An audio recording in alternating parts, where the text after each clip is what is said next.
उपदेश एक, आपके सारे दुखों का कारण अपना मान लेना है। श्रीमद् भगवद गीता का पहला और सबसे गहरा उपदेश यह है कि आपके जीवन के सारे दुखों का जड़ कारण यही है कि आप किसी को या किसी चीज को अपना मान लेते हैं।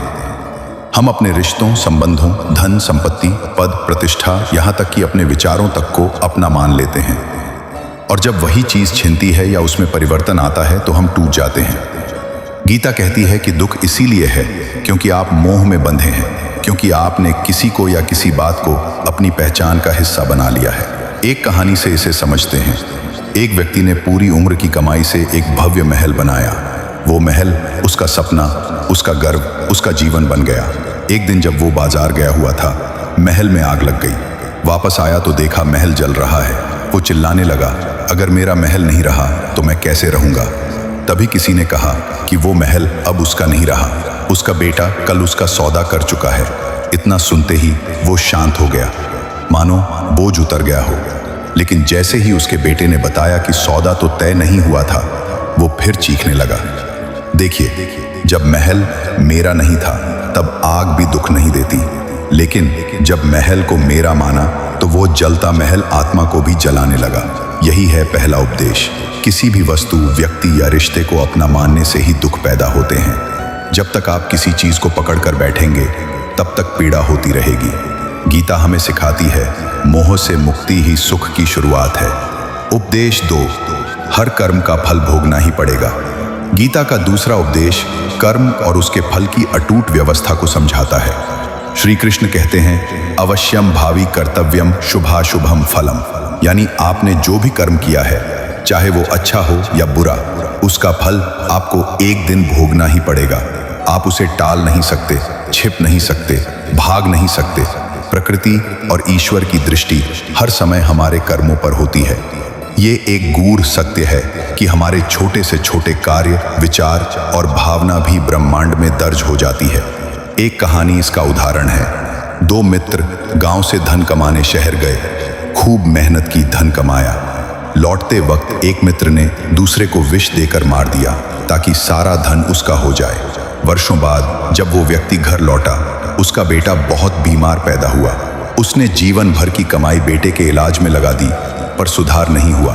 उसने जीवन भर की कमाई बेटे के इलाज में लगा दी, पर सुधार नहीं हुआ। बेटे ने एक दिन कहा, मैं वही मित्र हूं जिसे तूने मारा था, अब हमारा हिसाब पूरा हुआ। यानी कर्म कभी व्यर्थ नहीं जाते। आप अपने पाप से बच नहीं सकते, चाहे कितनी भी चालाकी कर लें, लेकिन उस परम सत्य की व्यवस्था से कोई नहीं बच सकता। गीता यह स्पष्ट करती है कि पुण्य सुख देता है, पाप दुख लाता है, और यही संसार का न्याय है। उपदेश 3, वर्तमान में जियो, न कि अतीत या भविष्य में। गीता का तीसरा उपदेश हमें आज में जीना सिखाता है। श्री कृष्ण कहते हैं कि मनुष्य या तो अपने अतीत की यादों में जीता है या अपने भविष्य की चिंता में। कोई भी व्यक्ति वर्तमान में नहीं होता, जबकि जीवन केवल वर्तमान में ही है। अतीत केवल स्मृति है, भविष्य केवल कल्पना है। दोनों वास्तविक नहीं है, लेकिन वर्तमान, यही क्षण, यही जीवित है। गीता कहती है कि अगर तुम इस क्षण में नहीं जी पा रहे तो जीवन को खो रहे हो। तुम्हारा सुख, शांति, आनंद सब इसी पल में है। परंतु हम क्या करते हैं? पुराने दुखों को बार बार याद करके खुद को पीड़ा देते हैं, या आने वाले कल की आशंकाओं से खुद को तनाव में डालते हैं। श्री कृष्ण अर्जुन से कहते हैं, हे पार्थ, तू केवल अपना कर्तव्य कर, परिणाम की चिंता मत कर। यही संदेश है। परिणाम भविष्य में है, कर्तव्य वर्तमान में।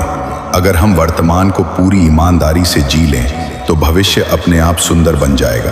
गीता का ये उपदेश आज के समय में बहुत जरूरी है, क्योंकि आज का मानव चिंता में जी रहा है, जीवन में नहीं। उपदेश 4, अधर्म का विरोध करना भी धर्म है। गीता का चौथा उपदेश हमें बताता है कि केवल चुपचाप सह लेना ही धर्म नहीं है। अगर कोई अधर्म करता है तो उसका विरोध करना भी धर्म है। अर्जुन जब युद्ध से पीछे हटने लगे तो श्री कृष्ण ने उन्हें समझाया, जिन्हें तुम अपना मानते हो वे सब अधर्मी हैं, उनका वध करना ही तेरा धर्म है। यही बात हमें समझनी चाहिए। जब कोई आपके साथ अन्याय करता है, आपको नीचा दिखाता है, आपके अधिकारों को कुचलता है, तो उसे सहना नहीं चाहिए। यदि आप चुप रह जाते हैं तो आप भी उस पाप में भागी बन जाते हैं। गीता कहती है कि जो पाप को नहीं रोकता वो भी पाप का भागी है। इसलिए यदि समाज में अन्याय है, अपमान है, अधर्म है, तो उसका सामना करो। लड़ाई का मतलब केवल तलवार उठाना नहीं होता, सच्चाई के लिए डट जाना भी युद्ध है। गीता का यह उपदेश आज भी उतना ही प्रासंगिक है जितना कुरुक्षेत्र के मैदान में था। गीता का 5वां उपदेश हमें चेतावनी देता है, मोह मत पालो, क्योंकि मोह ही दुखों की जड़ है। जब आप किसी व्यक्ति, वस्तु या स्थिति से अत्यधिक लगाव रखते हैं तो वही चीज आपको सबसे अधिक पीड़ा देती है। मोह आपको अंधा कर देता है। आपको पता भी नहीं चलता कि आप जिसके पीछे भाग रहे हैं वह आपको चोट दे रहा है। गीता कहती है, मोह एव बंधनम, यानी मोह ही बंधन है। जब तक आप मोह में बंधे हैं आप मुक्त नहीं हो सकते। श्री कृष्ण कहते हैं, तू केवल कर्म कर, फल के मोह में मत बंध, और यही जीवन का रहस्य है। जब आप अपने मोह से ऊपर उठते हैं तब आप सच्चे आनंद को अनुभव करते हैं। मोह आपको किसी व्यक्ति के सामने झुकाता है, आपको आपकी मर्यादा भूलने पर मजबूर करता है, आपको अपमानित होने के बाद भी उसी के पीछे रखता है। लेकिन जिस दिन आप मोह को त्याग देते हैं उस दिन कोई भी व्यक्ति या परिस्थिति आपको हिला नहीं सकती। गीता का 6वां उपदेश हमें हमारी आत्मा की आवाज सुनने के लिए प्रेरित करता है। श्री कृष्ण ने अर्जुन से कहा, स्वधर्मे निधनम श्रेयः परधर्मो भयावह, यानी अपने धर्म में मर जाना भी श्रेयस्कर है, लेकिन किसी और का धर्म अपनाना अत्यंत भयावह है। अर्जुन कहने लगे कि ये युद्ध, ये खून खराबा, ये सब ठीक नहीं लगता।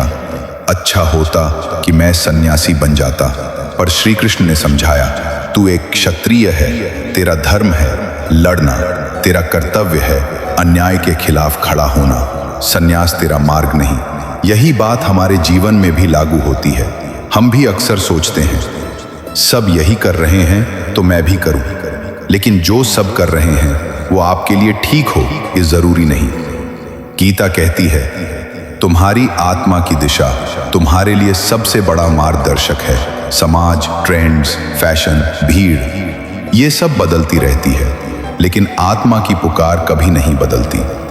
अगर आपने जीवन में सफलता पानी है तो वही काम करो जो तुम्हारे लिए सही है, न कि वह जो दूसरों के लिए सही। गीता का 7वां उपदेश एक बहुत कड़वा लेकिन सत्य ज्ञान देता है। धोखा हमेशा अपने ही देते हैं। बाहर वाले नहीं जानते आपकी कमजोरी क्या है, लेकिन आपके अपने, जिन्हें आप अपना समझते हैं, वे जानते हैं कि आपको कहां चोट पहुंचती है। महाभारत का युद्ध 2 अलग अलग राज्यों का नहीं था, वो एक ही परिवार के भाइयों का युद्ध था। दुर्योधन और पांडव सब एक ही खून के थे, एक ही कुल के, लेकिन फिर भी दुर्योधन ने कितनी बार भीम को मारने की कोशिश की, पांडवों को आग में जलाने का प्रयास किया। क्यों? क्योंकि जो अपने होते हैं वही आपके सबसे बड़े शत्रु भी बन सकते हैं। इसलिए गीता सिखाती है, जिन्हें आप सबसे ज्यादा अपना मानते हैं उनसे सबसे ज्यादा सावधान रहो। आपसे धोखा वही देगा जो आपके सबसे करीब होगा, क्योंकि वही जानता है आपकी कमजोरी क्या है। कलयुग में अपनेपन की पहचान सतर्कता से करनी चाहिए, क्योंकि जख्म वही गहरा होता है जो विश्वास की जगह से आता है। गीता का 8वां उपदेश जीवन की सच्चाई को बहुत स्पष्ट शब्दों में रखता है। जो अपनी रक्षा खुद नहीं कर सकता उसकी रक्षा भगवान भी नहीं करते। अर्जुन ने श्री कृष्ण से पूछा, आप कह रहे हैं कि मैं युद्ध करता रहूं और आपका स्मरण भी करता रहूं, लेकिन युद्ध तो कुछ ही दिनों का है, फिर हमेशा युद्ध कैसे? तब श्री कृष्ण ने उत्तर दिया, जीवन ही रणभूमि है, हर दिन एक युद्ध है, कभी लोभ से, कभी मोह से, कभी क्रोध से, कभी अहंकार से। श्री कृष्ण ने यह नहीं कहा कि तू बैठ जा, मैं तेरे लिए लड़ाई लड़ता हूं। उन्होंने कहा, तू खुद खड़ा हो, मैं तुझे मार्ग दिखाऊंगा, शक्ति दूंगा, पर युद्ध तुझे ही करना होगा। यही सच्चाई है। ईश्वर आपको रास्ता दिखा सकते हैं, प्रेरणा दे सकते हैं, लेकिन चलना आपको ही पड़ेगा। अगर आप यह सोचते हैं कि भगवान सब कर देंगे, मुझे कुछ करने की जरूरत नहीं, तो आप सबसे बड़े भ्रम में हैं। आलसी व्यक्ति को देखकर भगवान भी घबरा जाते हैं। आत्मनिर्भर बनो, फिर ईश्वर तुम्हारी सहायता अवश्य करेंगे। गीता का 9वां उपदेश हमें हमारी बुरी आदतों से बचने की चेतावनी देता है। महाभारत का युद्ध केवल सत्ता का संघर्ष नहीं था, उसकी नींव एक जुआ की आदत पर रखी गई थी। युधिष्ठिर को जुए की लत थी, इतनी कि उन्होंने अपने राज्य, अपने भाइयों, यहाँ तक कि अपनी पत्नी को भी दांव पर लगा दिया। ये कोई साधारण बात नहीं थी, ये आदत उनके पूरे जीवन की दिशा बदल गई। यही गीता का संदेश है। कोई भी आदत अगर आपके जीवन को नष्ट कर सकती है तो उसे जितनी जल्दी हो छोड़ दो। चाहे वो नशा हो, आलस्य हो, मोबाइल की लत हो, नकारात्मक सोच हो या गलत संगत, जब तक आप इन्हें नहीं छोड़ेंगे ये धीरे धीरे आपको खत्म कर देंगी। याद रखिए, आदतें पहले आपकी साथी होती हैं, फिर धीरे धीरे आपकी मालिक बन जाती हैं। और जब कोई आदत आपका मालिक बन जाए तब आपकी स्वतंत्रता, आपकी सोच और आपकी पहचान सब कुछ उससे बन जाता है। गीता कहती है, आदतें अगर जीवन सुधारती हैं तो उन्हें अपनाओ, और जो आदतें जीवन बिगाड़ें उन्हें छोड़ दो। गीता का 10वां उपदेश स्पष्ट कहता है, आलस्य एक ऐसा रोग है जो आपके भीतर की हर शक्ति को समाप्त कर देता है। बहुत लोग कहते हैं, मुझे बड़ा घर चाहिए, अच्छी नौकरी चाहिए, मैं दुनिया घूमना चाहता हूँ, पर जब मेहनत करने की बारी आती है तो वही लोग टाल देते हैं। चाहत बहुत है लेकिन कर्म नहीं है। गीता कहती है, कर्म योग ही सफलता की कुंजी है। जो इंसान मेहनत करता है, अनुशासन में रहता है, अपनी दिनचर्या को समर्पित रखता है, वही धीरे धीरे ऊंचाई पाता है। आलसी व्यक्ति ना तो अच्छा शरीर पा सकता है, ना ही अच्छा भविष्य, वो केवल सपनों में जीता है। श्री कृष्ण ने भी अर्जुन को कहा था, उठो, जागो और युद्ध करो। बाहरी युद्ध के लिए नहीं था, यह आह्वान हर उस व्यक्ति के लिए है जो अपने लक्ष्य को लेकर आलसी बन गया है। याद रखो, जो आज जागते नहीं उन्हें कल पछताना ही पड़ता है। गीता का 11वां उपदेश हमारे भीतर के सबसे बड़े शत्रु हमारे ही मन की बात करता है। हम सब जानते हैं कि हमें क्या करना चाहिए, कौन सी आदतें छोड़नी है, किस दिशा में चलना है, लेकिन फिर भी कुछ कर नहीं पाते। क्यों? क्योंकि हम अपने मन के गुलाम बन चुके हैं। मन कहता है, थोड़ा और सो लो, बाद में करेंगे, आज मन नहीं है, और हम उसकी सुन लेते हैं। गीता कहती है, मनुष्य स्वयं का मित्र भी है और शत्रु भी। अगर आप मन को काबू में ले आए तो वही मन आपको मुक्त कर सकता है, लेकिन अगर आप मन के आदेश पर चलते गए तो वो आपको कभी सफलता नहीं देगा। जो लोग अपने मन को जीत लेते हैं वे संसार को जीत लेते हैं। इसलिए श्री कृष्ण कहते हैं, जो मन पर शासन नहीं करता वो स्वयं पर भी शासन नहीं कर सकता। अगर जीवन में कुछ बड़ा पाना है तो मन से लड़ो, मन से जीतो, फिर बाकी सब तुम्हारे लिए आसान हो जाएगा। गीता का 12वां उपदेश हमें सिखाता है, जो तुम्हारा है वह चाहे कहीं भी हो, किसी भी परिस्थिति में हो, वह एक दिन तुम्हारे पास जरूर आएगा, और जो तुम्हारा नहीं है उसे लाख कोशिश करने पर भी तुम नहीं पा सकते। गीता का यह उपदेश हमें छोड़ने की कला सिखाता है। हम कई बार किसी चीज के पीछे रोते रहते हैं, वो नौकरी क्यों नहीं मिली, वो रिश्ता क्यों टूट गया, वो अवसर मुझे क्यों नहीं मिला। लेकिन गीता कहती है, छोड़ दो वह जो तुम्हारा नहीं है। जो तुम्हारा है वह हर परिस्थिति में तुम तक पहुंच जाएगा, यहाँ तक कि अगर पूरी दुनिया भी उसके खिलाफ हो फिर भी वो तुम्हारा होगा। इसी विश्वास के साथ जीने वाला व्यक्ति कभी पछताता नहीं। गीता हमें सिखाती है, त्याग से ही शांति मिलती है, और जो शांति पा गया वह जीवन के हर संघर्ष से ऊपर उठ गया। गीता का 13वां उपदेश जीवन की सबसे गहरी सच्चाई को सामने लाता है। जितना प्रेम तुम संसार से करोगे उतना ही दुख और पीड़ा भी अनुभव करोगे। जब आप किसी चीज, इंसान या रिश्ते से अत्यधिक जुड़ जाते हैं तो उससे जुड़े हर परिवर्तन, हर दूरी, हर कमी आपके लिए कष्टदायक बन जाती है। ये मोह ही तो है जो इंसान को रोने, टूटने और खोने की अवस्था में ले जाता है। श्री कृष्ण ने स्पष्ट कहा, इस संसार में जो भी दिखाई देता है वो नाशवान है। यहाँ कुछ भी स्थायी नहीं है। फिर भी हम हर चीज को स्थायी मान बैठते हैं। हम मानते हैं कि ये रिश्ता कभी नहीं टूटेगा, ये व्यक्ति हमेशा साथ रहेगा, ये सुख हमेशा बना रहेगा। और जब वैसा नहीं होता तब मन टूटता है। गीता सिखाती है कि इस संसार से जुड़ाव जरूर रखो, लेकिन मोह मत रखो। जब आप मोह छोड़ देते हैं तभी आप दुख से मुक्त हो सकते हैं। ये वैराग्य नहीं बल्कि समझदारी है। अगर आपको संसार में रहकर भी शांति चाहिए तो आपको संसार से जुड़े रहकर भी उसके ऊपर उठना होगा। यही गीता की आत्मा है। प्रेम करो पर मोह मत पालो। गीता का 14वां उपदेश कहता है, क्रोध व्यक्ति के जीवन में सबसे घातक अग्नि है। जो इंसान बात बात पर क्रोधित हो जाता है उसे कभी शांति नहीं मिलती। क्रोध में व्यक्ति अपना विवेक खो देता है, अपनी भाषा बिगाड़ लेता है, संबंध तोड़ बैठता है।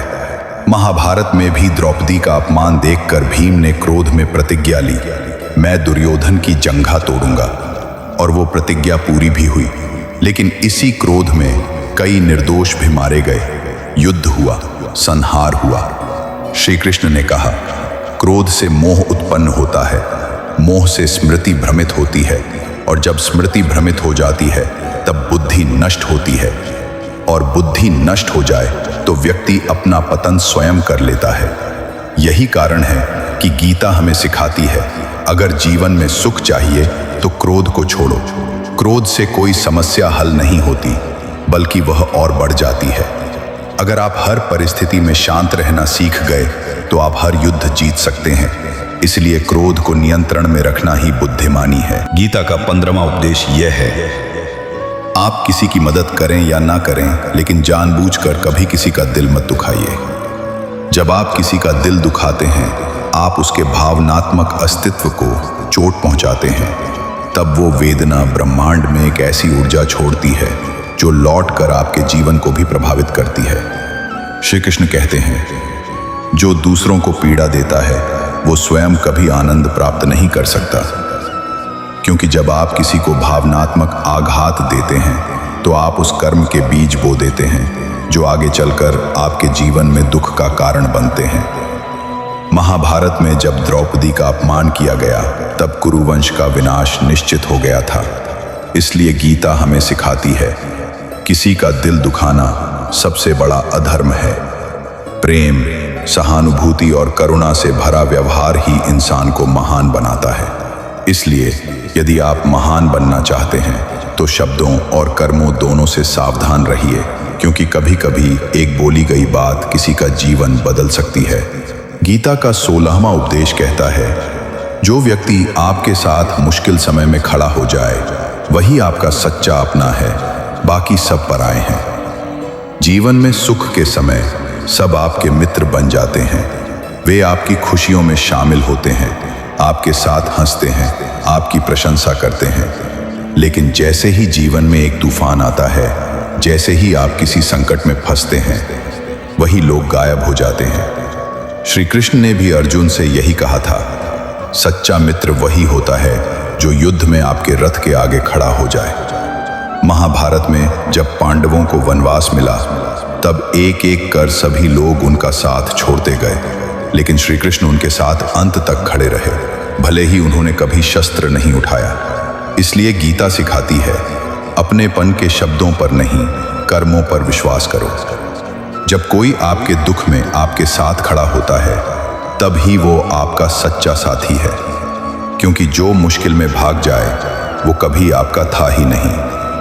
गीता का 17वां उपदेश शायद सबसे प्रसिद्ध भी है और सबसे कठिन भी। जो कुछ भी होता है वो अच्छे के लिए होता है। ये सुनना आसान है, मानना मुश्किल है, लेकिन जब आप इस सत्य को स्वीकार कर लेते हैं तब जीवन के हर दुख, हर घटना का अर्थ समझ में आने लगता है। जब अर्जुन ने युद्ध करने से मना किया तब श्री कृष्ण ने कहा, तू नहीं समझ रहा, ये युद्ध तुझे अपने कर्म से ऊपर उठाने के लिए है।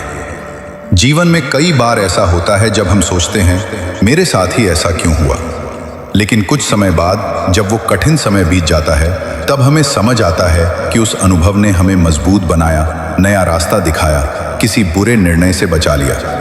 गीता हमें सिखाती है इस ब्रह्मांड में कुछ भी बिना कारण नहीं होता।